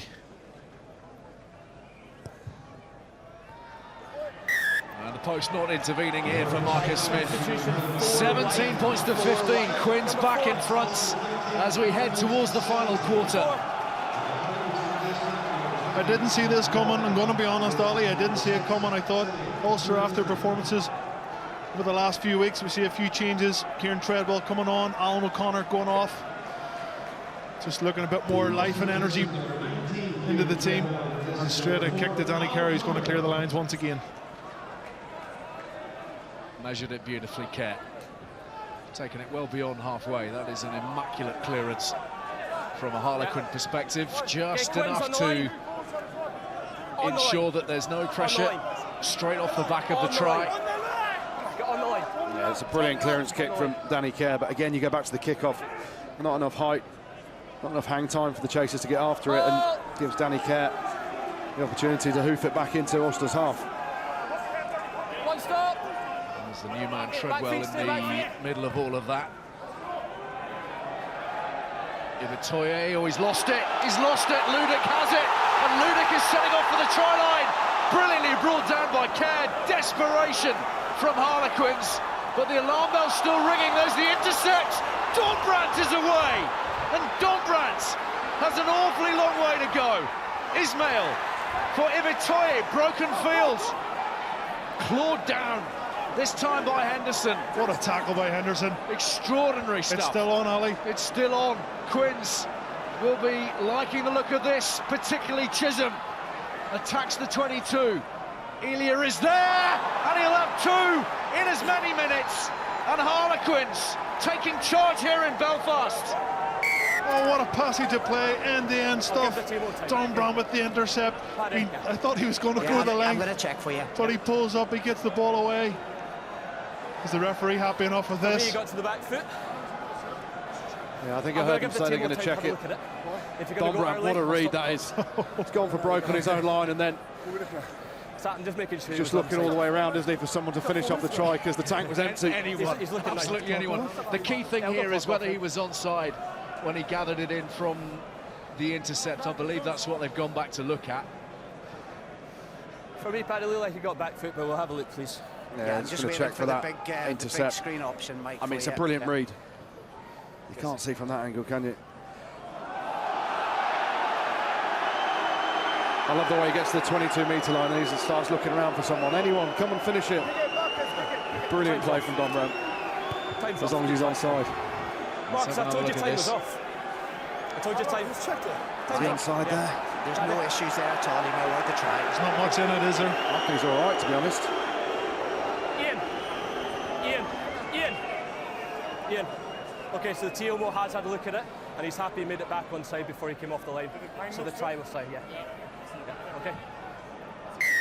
Iain Henderson keen to check. He was behind most foot, and happily for Harlequins and Dombrandt and Elia, he was. What an extraordinary passage of play, given that just a handful of seconds ago we were talking about Louis Ludik hurtling towards the try line himself. But it's a brilliant tackle from Danny Caird as well. You see Louis Ludik thinks he's away and clear. It came from the drop from Ibitoye, didn't it, on the box kick, and Danny Caird came from nowhere, tackled him from behind, and then a brilliant read from Dombrandt. Eventually Chisholm makes a bit of a break, and then Elia strolls through for 2. Now we're going to see what Ulster are made of. It's been pretty easy for them. They got off to a really good start against Claremont a couple of weeks ago and finished off the game, even though Claremont got back into it. Now they find themselves behind. More substitutions being made. Adam McBurney coming on for Rob Herring, who's been exemplary tonight. They need something. They need energy. Marcell Coetzee off the pitch. The talisman for Ulster has gone off. Really is a big statement from Dan McFarlane, Ali, to bring these players on at this time in the match. Absolutely right. I mean, particularly you mentioned Coetzee, goodness. That is a very significant moment, you feel. But he's been quiet tonight, and Harlequins have been doing a very effective job on him defensively. So Matthew Ray on for Coetzee in the back row for Ulster. McBurney on at hooker in place of Rob Herring. And Quins now with a little bit of a buffer. Gonover for Ibitoye as well. Bench deployment from Gustard. Danny Caird didn't manage to connect with the ball. Managed to drop on it though, and Rob Shaw was on hand. And then it's gone forwards. So Ulster will have it. There's plenty of twists left in this contest, you feel. Twists and turns all over the place. The captain, Iain Henderson, leading by example. He goes for that choke tackle. He's the master of the choke tackle. Brought in by Les Kiss a number of years ago into the Irish setup. Something that I personally loved as a player and now hate as a commentator. But he gives Ulster the scrum here with the turnover. But it just feels like, Ali, the momentum has changed in this match just in the last 5 minutes. Just something, an individual piece of brilliance like Dombrandt there. The interception can turn a game on its head. But I think you're right, another couple of twists and turns yet to come. Harlequins, of course, just one try away from a bonus point. What a feat that would be if they could come away with the victory and the try bonus point on top of it. But Ulster will have other ideas, and here goes the bulldozer again. McCloskey, Cooney hit by Rob Shaw. That's been an interesting tussle throughout the night.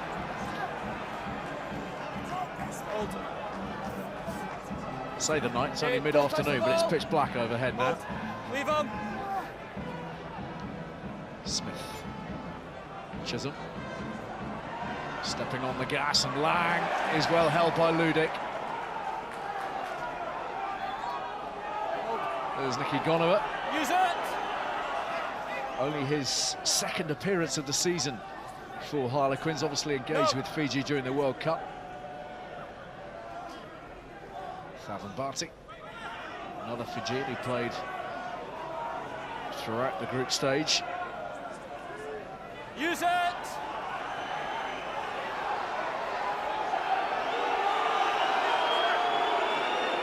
Care taking all the time afforded to him. He's got underneath that a little bit, and it's been stuck in the breeze, and it's gathered in by McBurney. Ulster then, with an optional two, bit loose from Jordi Murphy, Stockdale. Stay. Burns, Marshall, good line cut by Marshall, but Lang makes an important tackle beyond the 10-metre line. Henderson coming to the fore now. Ulster need their captain firing on all cylinders, so too Treadwell, the former Quinn. Stay back, close off. McBurney, Burns.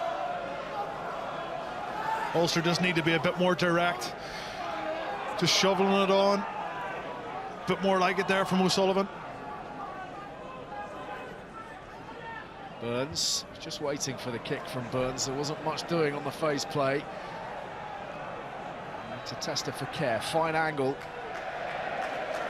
And he's stumped it away and run well past the touch judge in the attempt to claim an extra 10 metres. Who is not to be fooled on the 22-metre line then. Ulster in possession and with 9 points to make up in 15 minutes. It's going to be some finish, isn't it, now? Ulster will have to be desperate. They wouldn't have expected this. You can hear the boos going round for what they feel is a bit of time wasting. Got to put this in context as well. They're unbeaten here in 16 matches, which is a run that stretches across 14 months. They were last beaten by Connacht October 5th, 2018. So this really would be a seismic result from Harlequins. They've won 29 of their last 33 home pool matches in the Champions Cup here. People talk about fortresses a lot, but it has become very much that for Ulster in recent times, Stephen. Yeah, it really has. And you look at the Ulster team, there aren't too many lads sitting on the physio table. They've got a full team to pick from, so this is their strongest side out here this evening. And just seen the face of Tom McFarlane there, he wasn't too happy. Okay, Quinn's on the 22. Goody, another look at the try. Yeah, we got very excited with Dombrandt's break. We haven't really paid that man enough attention. Elia. We'll come to it in a minute, actually, as the line-out starts. Yeah, quite an important one on the 22. They will hold fire on that front as Ulster earn the penalty. Quinn's collapsing them all, and the ball has gone in behind Billy Burns. So Elia sets off, and Ulster will have the penalty. Number one, too late. Too late. On the 15. Needs to be immediate. Here, Billy, just on the 15. To see Joe Marler being done for collapsing there. They'd engaged, hadn't they? Massive line-out coming up. We spoke about 5 minutes ago about the big line-out that Quins ended up scoring off. Hear the crowd getting behind them now. It's not quite do or die, but not far off for Ulster. Yeah, heading that way. All eyes on McBurney, picked out by the skipper Henderson. And the transfer to the 22-year-old hooker. McBurney sizing up the try line. Excellent drive from Ulster. All power. And here's McBurney!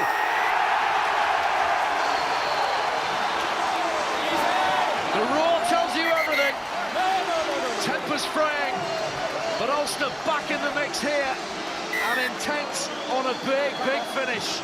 Oh, brilliant try, great setup by Ulster. McBurney, as we've seen Rory Best do over the last decade for Ulster, sitting at the back, controlling things. I think it's Kieran Treadwell who comes over the top just at the last minute, and he gets up, gets over for a well-deserved try. Lots of pressure as he claps his hands, trying to rally his troops. and it's Henderson who takes it. We're just going to take another look at it. Jordi Murphy on the ball, slips it back. There he is, Adam McBurney, who's come the unconventional route into professional rugby. Not through the school system. Went to Tech just around the corner from here, Castlereagh College, and that man gets Ulster straight back into this match. Can Ulster convert with another 2 points with Cooney?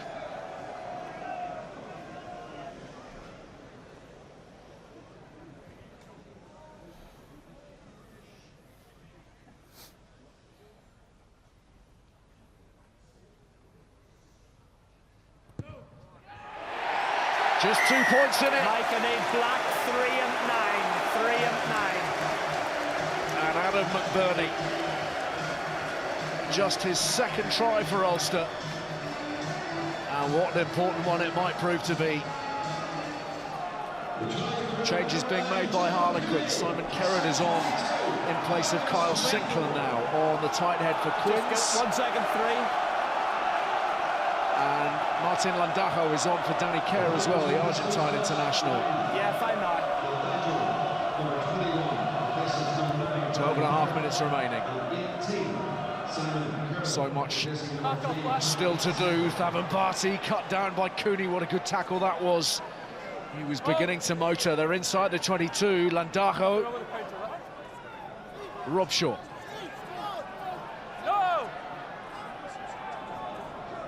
Marler, oh, he slipped it away nicely to Donbrandt, but it was forwards. Again, assistance from the assistant referee, patrolling this near side touchline. Marler so nearly thought he got his man away. We've spoken about kickoffs, haven't we, and how some of them have been poor, but what about this chase here from Ismaiel? Just gets up, gets his hand free, knocks it backwards, and that's the difference. You have a kickoff to compete where your chasers can get after it, you get the turnover. And unfortunately for Joe Marler, he's just drifting backwards on the pass, isn't he, which makes it look forwards. I mean, I think that's a bit flat. I think that's play on to me, but because of the motion of Joe Marler going backwards, turning his shoulders back to his own try line, it makes it look a lot worse than perhaps it is. I think he's been hard done by that. Yeah, it was a marginal one for sure, but they've been sharp throughout this afternoon, the officiating team. Joe Marler, who will have been interested, no doubt, to read in Eddie Jones's book that the head coach thought he should have started with him in the World Cup final over Mako Vunipola. Interesting thing to put in your book at this stage, potentially, with the pair of them still scrapping for that loose edge shirt. But Joe Marler says he can't read, so he wouldn't have read it. He's just heard about it now, maybe. Yeah, it's interesting. It's Eddie Jones, though, isn't it? You know, he's also said he shouldn't have picked George Ford in the final. So Hindsight's a wonderful thing, isn't it, Andy? Good bind. A lot of things I wish I hadn't done as well in life. That's a whole other programme. Have you ever written a book, Andy? I can't write. Crouch. Colouring in. Thank goodness for that. Oh, there'll be some stories. After the watershed. Much to be decided here. Your first scrum, I want you to 3 tries each, bonus points up for grabs. And more significantly, of course, the victory in its entirety. Ulster, who are looking to keep that pressure on at the top of the pool, with Claremont sitting on 11 points currently, Ulster on 8, Harlequins 4. Win here for Quins really would stir things up in Pool 3. With Ulster at the Stoke next week. Really break open a pool that hitherto has been a bit of a 2-horse race. Get that out. Stockdale gives that a hefty thump. Chisholm. Get black hold. Stay. Stay.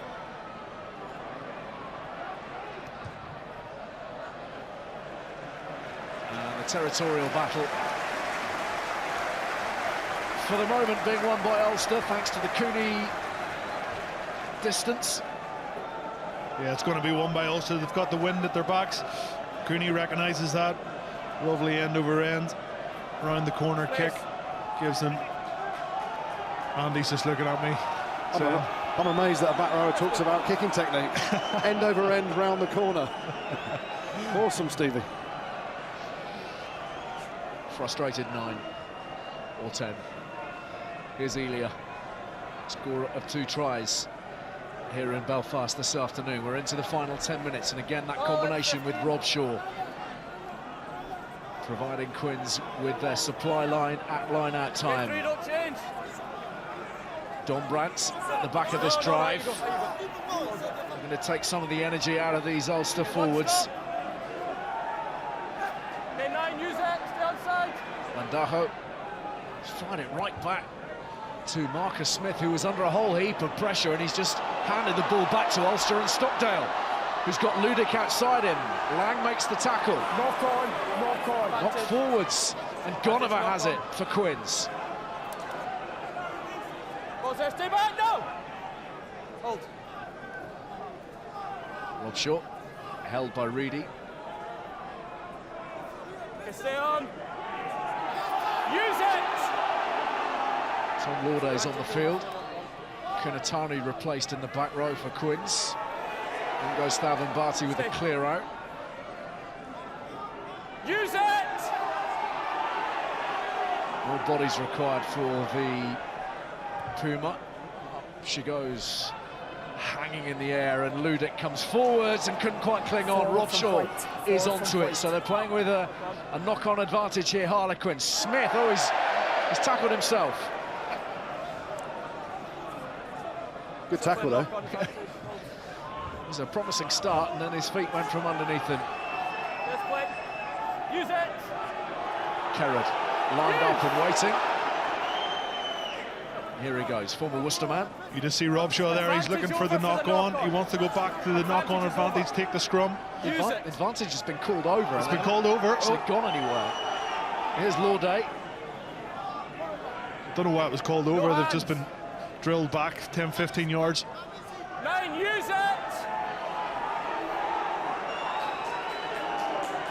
Every last drop of the 5 seconds being used by Landajo. Again, it's hung in the air, and it's going to drop dangerously. Who's onto it? Gonover with the tap down. Smith, crossfield. Ismaiel on the chase. Fine kick from Marcus Smith. Yeah, outstanding kick there from Marcus Smith. Louis Ludik had come up to try and take the kick. It went nowhere from Landajo. Gonover gets the tap back, and that is a young man with old shoulders. A wise old head there. Time off, 11. Marcus Smith poking it in the corner. They know they're 2 points up. You can see they're not trying to play any rugby now. Just trying to win the territorial battle and say to Ulster, there you go, play from 95 metres out. You just seen Gonover there, he almost give it the Anthony Joshua right hook to get the ball back into Marcus Smith's hands. Had a lovely kick over the top. Another couple of changes made. Marty Moore is off, Tom O'Toole's on, Craig Gilroy off, Matt Faddes on. The ball claimed by Kieran Treadwell. Don't change. 9, that's once. McBurney. Hold, stay back, feet. 2. Okay. Shielding it for Cooney. First job is to drive his team upfield. He's done that very effectively up to, and indeed beyond, the 10-metre line. Yeah, brilliant box kick there, clearance.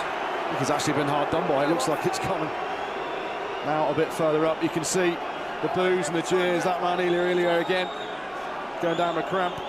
And Quins are being professional here. They're slowing the game down. They're 2 points up. Frustrating the crowd. Joe Marler will be loving it as well. Interesting. I was with some people in the week who have been working on some technology. Okay, they put a chip in the ball so that they can track things like where the ball goes out of touch. These sorts of decisions won't be made on a whim for very much longer if this technology is brought in, and indeed forward passes will be immediately obvious. A lot of offside line calls will be immediately obvious. It'll be very interesting to see how much progress is made on that front. One start. Elia in possession for Quins. 6 minutes remaining. They have a 2-point advantage. It would be a fabulous win for Paul Gustard's men if they could hang on from here. No, he didn't change. Tackle, release! No hands, release. Progress has been made, but quite where the ball is anyone's guess.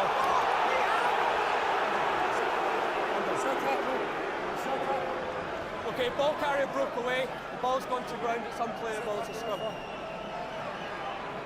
Don Brown He's suffering a little bit as well at this point.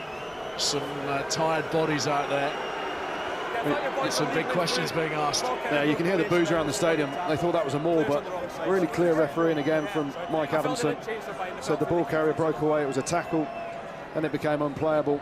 They were going forward, they have possession, and that's why they've got the scrum. See a few of the Quins fans travelled over in their blazers. Pretty happy at the minute.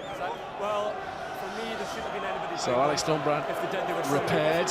What an impact he's had. Not just today, not just this season, obviously his breakthrough season in the last campaign. And he's one of those blokes who you just think maybe he could afford to lean up a little bit, but very much in the mould of a guy like Thomas Waldron. Would he be as effective if he did? That's the thing, and you're asking me about a player, should they lean up or not? I'm never going to say he should be leaner, but he's very effective, he's explosive. You know, obviously we saw the pictures of him dancing around the change room last week, and people say stuff, but if you lose too much weight off him, then he might not be as effective. You saw the intercept, that's a game changer at the minute for them. He didn't quite have the legs, but name me a number 8 that has got the legs from 90 out. Well, he's only a young fella, you know, he's only a young guy, he's plenty of time to get some pre-seasons under his belt as Ulster get a free kick. They take it through McBurney.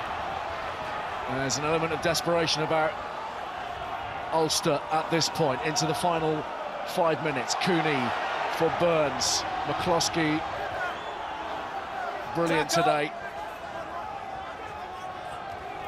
Carried up now by Tom O'Toole. Hold. Stay on. Use it.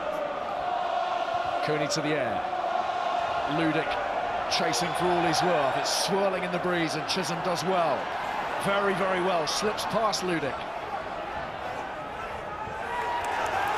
Ulster thought for a minute they had possession of it. Proper scrap on the ground. Okay, use it. But it's Quinn's possession. A long time to hold out from here. Have to keep playing. Landajo organises. Elia. Tackle! Hands, balls there. Hold. How long is too long to keep going through the phases? Use it! Not your own half of the win behind. One penalty here, John Cooney would definitely step up to the plate. Landajo didn't go for the height this time. It sits up for Stockdale. He's got it away brilliantly, and this is Faddes. A couple of tries last week against the Scarlets. What a tackle from John Marler. Absolutely brilliant, and so important. It's really stemmed the flow here. Reidy for Ulster, beyond the 10-metre line. They only need a penalty. That's flat. Hold. Burns. One more carry for the captain. Balls there. Hold. On the 10-metre line. Quinn's having to be squeaky clean. I'm not sure how clean Barty was. He's flown out of the line, and he's been picked up, and he's got his head in his hands, as well he might, because that could prove absolutely pivotal. Yeah, crazy. He puts his hand in the air to say sorry, but you just see it here. He's not even looking at the ball, not even looking whether he's going to catch the ball. It's a real brain explosion moment, isn't it? Cooney saw it, they played for it. And now can Cooney slot the winner? Or what could be the winner? He's been on fire off the tee. They call him the slot machine. Or I think he calls himself the slot machine. I don't know which one. He's got some nicknames though, as John Cooney. What a moment. What a moment that was. Tavita Thavan-Barty, all his international experience, something of a brain explosion as he came tearing out of the line. He knows it might cost his team dear after all their hard work. He's handed this chance to one of the sharpest shooters in the business.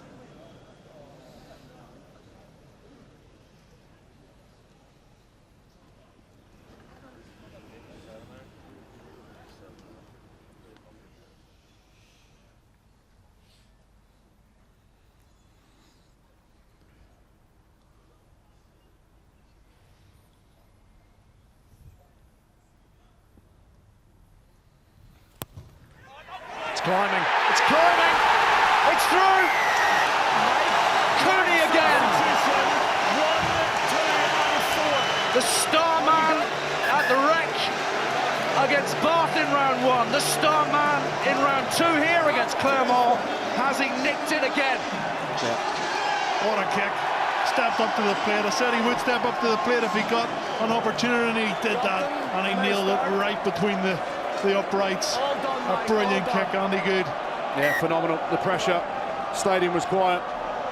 Went through his process. You're not called a slot machine for no reason, are you? And it's been claimed here quite brilliantly by Matthew Ray of Ulster. They've got possession of the ball. The priceless gift of possession as we head into the final minute of the match. Ulster, who have had to battle and battle and battle, desperate to keep their winning run intact in Europe, desperate to pile that pressure on Clermont at the top of Pool 3. 40 seconds. Have just 40 seconds remaining. Again, all eyes on the breakdowns here, and Quinn's throwing the kitchen sink at it all. They know they could still snatch it from here. One little indiscretion, one little bit of indiscipline, and it might hand Quinn's the chance again. Cooney feeds his forwards. And all at the Kingspan break into song. They think it's done. A handful of seconds remaining. They have the advantage, they have the ball, and now, surely they have the win. It will lie with one man. It will finish through one man. John Cooney!